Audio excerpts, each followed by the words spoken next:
This really is old.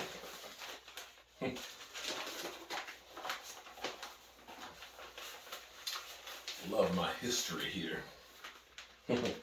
Old Dallas Cowboys. Look at this. Look at Don Shula there. Wow. In fact, look at Dan Marino. This is from the 1993 Dallas Cowboys. Look at that. Wow. Back in the day, this is how you got caught up on the news. There was no ESPN and all the talking heads and everything else on cable, at least not in my house. Every single day, 24 hours a day. You got Sports Illustrated. You got your Cowboys. Wheeler and Dealer Jones. Jimmy's used players. Oh my goodness. Used fullback for sale or trade. Jimmy Johnson did whatever it took to stay on top. See, this is why Jerry Jones is pissed. While Cowboys need quarterback needy rivals, the Cowboys demonstrated their flair in bold, dramatic moving, signing Bernie Kosar, followed a pattern established by Jimmy Johnson and Jerry Jones when they entered the league in 1989. The Cowboys were repeatedly been daring and innovative while building a I need my glasses, God. Building a championship team from the 1-15 ashes of the Jones-Johnson regime's first season. You want trades? Nobody since Monty Hall has been more willing to deal more than the Cowboys. Since 1989, Johnson pulled the trigger on 51 separate swaps from April 23rd, 1989 draft day exchange with the Raiders that netted a draft pick, bringing fullback Daryl Johnson to Dallas, and October 12th, 93 transaction with the Raiders that gave the Cowboys special team help in the person of Elvis Patterson. Other major trade additions include Super Bowl primers Charles Haley, JMU Dukes, Tony Casillas, Thomas Everett, and John Giesick. Then there are a blizzard of draft picks obtained by various deals, most notably those the Herschel Walker heist with Minnesota.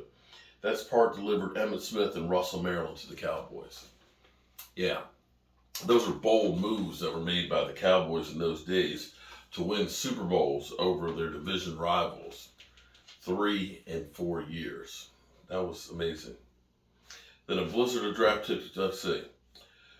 What about free agent signings? During the key rebuilding years of 1990, the Cowboys were the NFL's most active Plan B free agent participants. 4 years later, Plan B grades Jay Novacek and James Washington are still vital performers. When Johnson determined that the Cowboys needed special team help earlier this season, coverage experts Jeff Fishback and Matt Vanderbeck were claimed off waivers and Patterson was acquired. When Lynn Elliott struggled early, veteran Eddie Murray was signed as a placeholder.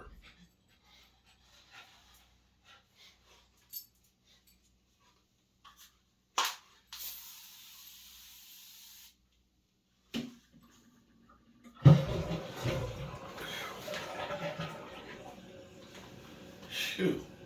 Damn. Where was I? Can you see that, Eagles? Okay, just checking.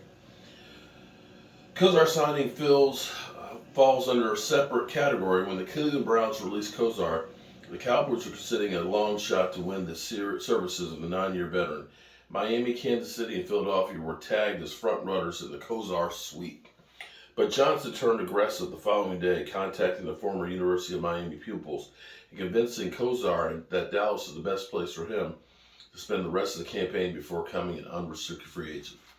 You know what, Eagles? I have to say this. That, you know what? You guys are like the Dallas Cowboys of the 90s. You're like Jimmy Johnson and Jerry Jones. They were free-spirited, wheeling and dealing. They were always looking to make a trade or bring in a free agent and sign somebody to improve the team. Did not always work out. But, they didn't worry about if it didn't work out, well, we got some other ones. But they were swappers, they were deal makers, and they would do anything else that would take to stay on top. And it sounds like that's kind of like you guys, because you guys, to your credit, 2017, you got the Super Bowl by going through and bringing in players. You were smart enough to get a backup quarterback in Nick Foles and bring him back under the fold so that when Carson Wentz, got injured, he took right over, and you had a system there with players that knew what they were doing, and they did their thing.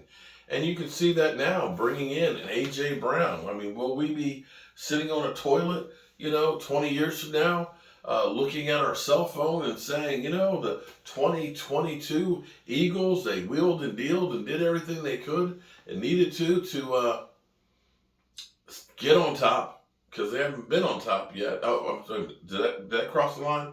That didn't cross the line of saying something bad. But they're working their way to get to the top. It takes a whole season, though, to get there, and so on. But yeah, so I got number 2 video taken care of yesterday. Had number 1 video taken care of as a fireside chat. So this is number 3 video of the Hertz hat, and it's done. And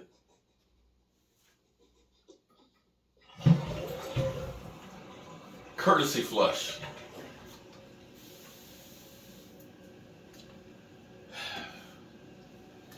I'm Mark Holmes, and well, I'm honoring my bet. See you soon.